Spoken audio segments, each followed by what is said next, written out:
اللہ کے محبوب تشریف فرما تھے، مسجد نبوی کے کونے میں ایک عربی دیہاتی آ گیا اور پیشاب کرنے لگا۔ صحابہ مارنے کے لیے دوڑے اس کو کہ اس کو جھڑکیں۔ تو آقا کریم نے ان کو بلا لیا، کہا اب بیٹھ گیا تو اس کو کر لینے دو۔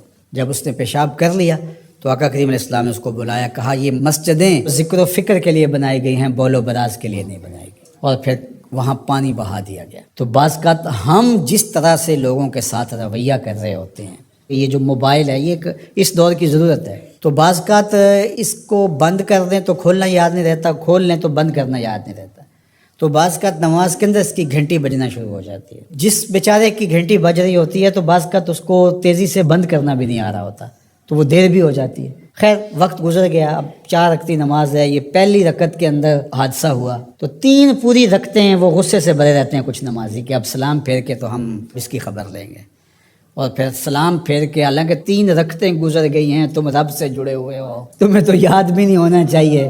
ترغیب کی آیتیں بھی آئیں، ترغیب کی آیتیں بھی آئیں، جنت کا تذکرہ بھی آیا، جہنم سے بھی ڈرایا گیا، تلاوت بھی ہوئی، تم سجدے میں بھی گرے اس کے حضور، تم رکوع میں بھی گرے، لیکن یہ نہیں بھولے کہ گھنٹی اس طرف سے بجی تھی۔ اور پھر سلام پھیر کے سب نے ایسے گھور کے دیکھا جیسے کھا جائیں گے۔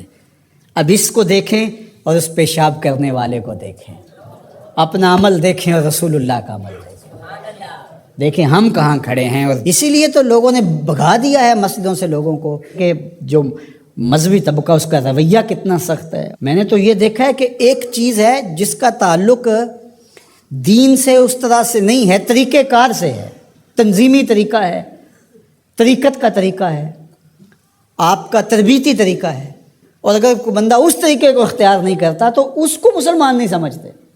میں ایک تنظیم کھڑی کر لی ہے اور میں اس کا ایک طریقہ وضع کرتا ہوں اور اس کے مطابق جو نہیں چلتا تو میں سمجھتا ہوں کہ یہ تو مسلمان ہی نہیں ہے۔ تو کیا ہم نے یہ رویہ اختیار کر لیا اور کیا انداز اختیار کر لیا؟ میں تو سمجھتا ہوں کہ اس وقت سب سے بڑا مسئلہ یہ ہے کہ منبر و محراب کے لوگوں کا بھی فہم دین ناقص ہے۔ فہم دین ناقص ہے تو پھر کس طرح دین فروغ پائے گا؟ تو یہ ضرورت ہے کہ دین کو سمجھنا۔ تو شیطان کے طریقے ہیں، وہ علماء کو الگ ٹریٹ کرتا ہے، جاہلوں کو الگ ٹریٹ کرتا ہے، متکبر کو الگ ٹریٹ کرتا ہے، منکسر المزاج شخص کو الگ ٹریٹ کرتا ہے، اور ہر ایک کے لیے اس نے الگ الگ چیزیں رکھی ہوئی ہیں، ہر ایک کے لیے الگ پیکج ہے اس کے پاس۔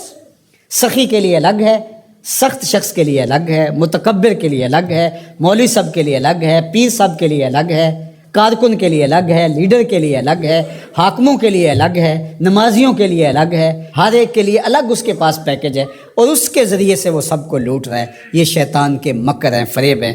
یا ایھا الناس کلوا مما فی الارض حلالا طیبا ولا تتبعوا خطوات الشیطان، اور شیطان کے قدموں کی پیروی نہ کرو۔ یہاں یہ خطوہ کی جمع ہے، قدم کی پیروی نہیں، قدموں کی پیروی نہ کرو۔ معلوم ہوا کہ شیطان کے پاس ایک چال نہیں ہے، اس کے پاس بڑی چالیں ہیں، وہ بڑے بڑے طریقے سے لوٹتا ہے، بڑے بڑے مکر سے لوٹتا ہے۔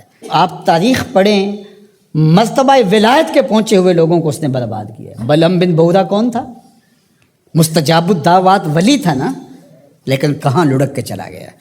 اس لیے ہمیشہ اپنا محاسبہ کرتے رہنا چاہیے۔ شیطان ادھر سے بھی حملہ آور ہو سکتا ہے، ادھر سے بھی ہو سکتا ہے، آگے سے بھی ہو سکتا ہے، اور اس نے اللہ کے حضور قسم کھائی تھی وَبِعِزَّتِكَ لَأُغْوِيَنَّهُمْ أَجْمَعِينَ، تیرے سامنے یہ بات قسم کر کے کہہ رہا ہوں کہ میں تیرے بندوں کو تیرے تک نہیں آنے دوں گا۔ ان کے دائیں سے آؤں گا، ان کے بائیں سے آؤں گا، آگے سے آؤں گا، پیچھے سے آؤں گا، چاروں طرف سے حملہ، کدھر بھاگیں گے؟ اللہ اکبر۔ ظالم 2 راستے بھول گیا، اوپر والا اور نیچے والا۔ جب بندہ دعا کے لیے ہاتھ اٹھاتا ہے یا سر سجدے میں رکھ دیتا ہے، شیطان کچھ بھی نہیں کر پاتا۔ تو یہ دائیں سے بھی آ رہا ہے، بائیں سے بھی آ رہا ہے، آگے سے بھی آ رہا ہے، پیچھے سے بھی آ رہا ہے، اور اس نے خود اللہ کے سامنے قسم کی ہے، مجھے تیری عزت کی قسم، ان بندوں کو تیرے تک نہیں آنے دوں گا، چاروں طرفیں گھیر لوں گا۔ تو یہ چومکھی لڑائی ہے شیطان کے ساتھ، کبھی یہ کسی طرح سے آ جاتا ہے، کبھی کسی طرح سے آ جاتا ہے، کبھی کسی طرح سے آ جاتا ہے۔ تو اس کے بڑے مکر و فریب اور بڑے طریقے ہیں۔ اللہ تعالیٰ اس کے مکر و فریب سے ہمیں محفوظ فرمائے۔